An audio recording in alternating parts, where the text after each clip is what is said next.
And I have a message to my big Jimmy this morning. I was listening to your show while I was driving to work. And you were saying you are tired because you know all these corruption cases, will report them not be investigated. And God, don't be tired. It's because people like you and I and Vimbai and Dr. Abati and everybody's talking. That's why these people that still perpetrate these actions have small fear. Because they know sunlight is the best detergent. When you shine the sunlight on them, they know everything is revealed. So please, my charge for you this morning, is don't stop talking. And for the Senate that say they want to investigate Abode Moka, where is the report of the investigation when on Shomole's case happened? Abode Moka Senate. We have seen the return from Mecca. Where is the investigation? As regards EFCC, see, EFCC cannot remove the toga that they are politically slanted. Let's not deceive ourselves. Me, Rufai was saying, I've spoken for EFCC many times. When they went after Yabe, I spoke for them. I fought with EFCC and I will fight with EFCC because I feel corruption and I know corruption should be exposed in this country. But the question I have for EFCC is this. Where is the results of the investigation into the former humanitarian minister? Till today, we have not heard anything. And you want me to believe that everything is fair. Release the report of that investigation. Let's even see if the woman is exonerated or not. And you want me to believe. All of a sudden, David Mark, Emeka Ehedioha, Tambawa. I'm not saying if they are corrupt, they should not be found out. But the question is, when did you get this file on David Mark or Tambawa and all these people? Why is that you waited till they started their ADC activity? That's why it looks suspicious. And from Intel, I hear more of them will still be. I hear more investigations are still on. They are still reading things connected to these people. So why is it that it is now that when ADC started that we are seeing all of this? Why? At least David Mark has been out of power for how many years now?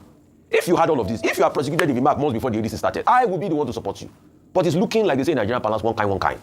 It doesn't mean when you're not on your right, I will fight with you, I will support you, which the EFCC is also aware. And they have noted the fight I also fought. But on this, I'm taking the fight to them. It's hard for them to prove that it's not political. They should prove it by releasing the investigation in what transpired in the former interior ministry and some other cases that are pending, and allegations people have made to them, so that we see it for ourselves. I'm not surprised if Mr. Soludo wants to support anybody. I'm not surprised when anybody has a right to support anybody. But it is the people that will determine. Mr. Soludo didn't support Peter Obi in elections in what's it called in Anambra. He still won overwhelmingly in Anambra. So he can support anybody he wants to support. That's just my own. Okay, let's start with EFCC. I've tried again and again on this table to explain the EFCC mandate, the powers of the EFCC under the Enabling Act of 2014 to investigate, to seize, to indict people, to prosecute people, and all of that. What Mr. Olaolukoyede is saying, basically, is that it is acting within its mandate. And everyone should just know the point that he made, that, look, EFCC is running a non-partisan mandate, which means that, whether you are in APC or you are in ADC or you are in SDP or in PDP, the agency has the powers under its Enabling Act to call anybody to question, to investigate, and to follow through on the basis of the findings of those investigations. Now, he also made a point that there is no statute of limitation on criminal charges. In other words, how do you differentiate between old cases and fresh cases? If a man was governor 10 years ago, 5 years ago, 8 years ago, and then the EFCC now is revisiting the case, the defense of the EFCC chairman is that, okay, maybe they've been carrying out investigations all these years. And when the investigation ripens, then they can still move against the person. However, the caveat to that, the other way to look at it, the footnote, to be specific, is that this is a political season. The timing. This is a time when people are moving from one wing of the political system to the other. Why should it be at that time that you now have high-profile persons like Senator Tambuwal and former Governor Ehedioha, who are the ones being invited? And this is not new, in my view. Under President Obasanjo, under every other president, there were these assumptions that the EFCC was being used as a political tool to harass, to intimidate people who were not in the good books of the government. And in fact, it reaches height. This abuse of public institutions, either the ICPC or the EFCC, reaches height under the Muhammadu Buhari administration, which was a very vindictive administration, trying to settle scores with people without necessarily looking at the issue. So the message to Mr. Olaolukoyede and the EFCC is that the expectation of Nigerians is that the EFCC will be fair, that the EFCC will not allow itself to be used for partisan purposes, as himself as a fan. And as they say, people will always react to what they see. So the onus is on the EFCC to continue to show this non-partiality that Mr. Olaolukoyede talks about, and to separate the operations of these institutions from politics. And President Tinubu, at the end of the day, is the one who has that ultimate responsibility to ensure that anti-corruption agencies are not used for political purposes. I don't think this is the last time Mr. Olaolukoyede will have to explain to the public. He will have to keep providing justification to say, look, there's no limitation of time. There is also no partisanship involved. That takes care of that. As for Governor Soludo and Senator Aliyu Wadada, Senator Aliyu Wadada represents Nasarawa West. He used on the platform of the SDP. He used to be a member of the All Progressives Congress. Now, he says he's supporting President Bola Ahmed Tinubu.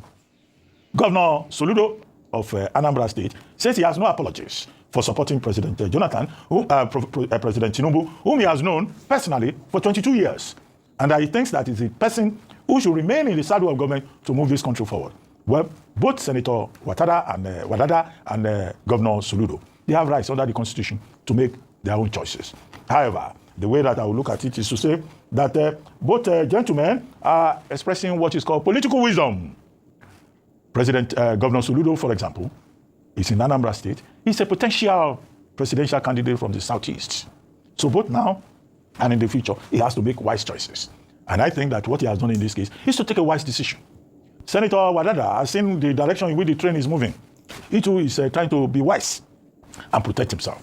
After all, in life, as in politics, the first rule of the game is self-preservation. Beyond self-preservation, you also worry about your own future and your own calculations. So I think what is being played out here is political wisdom at a personal level. You may disagree with it, but you cannot question the right of the individuals to make their choice. Finally, the Senate saying that it's going to exercise oversight functions, responsibility over issues that have been happening in the aviation sector. It is perfectly within the right of the Senate to do so, to ask questions, because there are many gray areas in the matter involving Quam 1 and in the matter involving Quam 2. And also the role of the institutions. Yesterday, Michael Achimugo was said to have been on television, and he was saying that there is a subtle difference between the Quam 1 case and the Quam 2 case. Quam 2 case now is referring to Comfort Emanson in the Ibom Air incident. And he was saying that, well, the airline involved in the Quam 1 case did not decide to press matters, did not decide to go to court. But that in the Ibom Air case, the airline acted differently, and also that the AON, Airline Operators Organization of Nigeria, also decided to press the matter. The rub of it, the long and short of it, is a point being made by the Nigerian Bar Association, Alpha Mosigwe, SAN, leading that team, saying the same points that I made yesterday. That one, Ms. Comfort Emanson was dehumanized, she was tortured. Her privacy was exposed unduly. She has a right to privacy, she has a right to movement under Section 41, she has a right to the dignity of the human person, she has a right to fair hearing under Sections 35 and 36 of the Constitution of Nigeria. All of these rights were routinely violated. However, what we expect is that the NBA will offer pro bono services to defend her rights.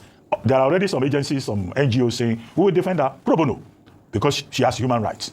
And that there are details in this matter that have not been properly addressed in terms of how government has tried to be selective in terms of the administration of justice. However, the residual lesson that everyone must learn is that when you are a passenger, you are traveling, you are as a citizen. You have rights, but you also have responsibility. And the primary responsibility here is to respect the rules of the land and to respect the rules governing the operations so that you do not jeopardize the security of other passengers, whether you are Quam 1 or you are Quam 2. Okay, Absolutely, there's a new quick there's an story update. I'm seeing. Press statement decision to withdraw criminal complaints against Ms. Comfort. In the last 48 hours, I've been in consultation with critical stakeholders in the aviation sector involving the unfortunate incident. Though regrettably, we think valuable lessons have been learned by all sides of the incident. As I alerted in my previous statement, clear two wrongs committed by the offending passenger and the staff of the airlines involved in all the evidence available to us. It is clear that all actors involved cannot continue to highlight the injury or injustice done to them without acknowledging their own equal fault. Therefore, after reviewing the entire incident, including appeals made by well-meaning individuals and remorse shown by actors, the case of Comfort Emanson, I have conferred Ibom Airline to withdraw criminal complaints against her today. When the police took her statement in the presence of the lawyer, she exhibited great remorse for her conduct. Subsequently, the withdrawal of the complaints by the CP of the airport and the police prosecutor would immediately take remaining steps to facilitate her release from Kirikiri prison. And he also talked about the case of Kwame. I don't want to. This is one that never know. Yes, concerning this girl with the drag for Ibom Airline, you understand? So this matter now. I wish Nigerians no contribute to this issue. You understand? I believe these people they turn the matter upside down. So we just thank God say this afternoon they don't release the girl. You understand? So they don't release the girl. So we just thank God because at least that person will post that video. You understand? They suppose search around. You understand? You know supposed to post now. At least you want to post on. At least you will do the normal thing. You not get there to post on self. All those kind of things. You understand? So maybe they need to re-strategize their law, their work. You understand? So that is it. Well, you share this video. I also drop a thought. Thank God say they don't release the game. So now I be the matter.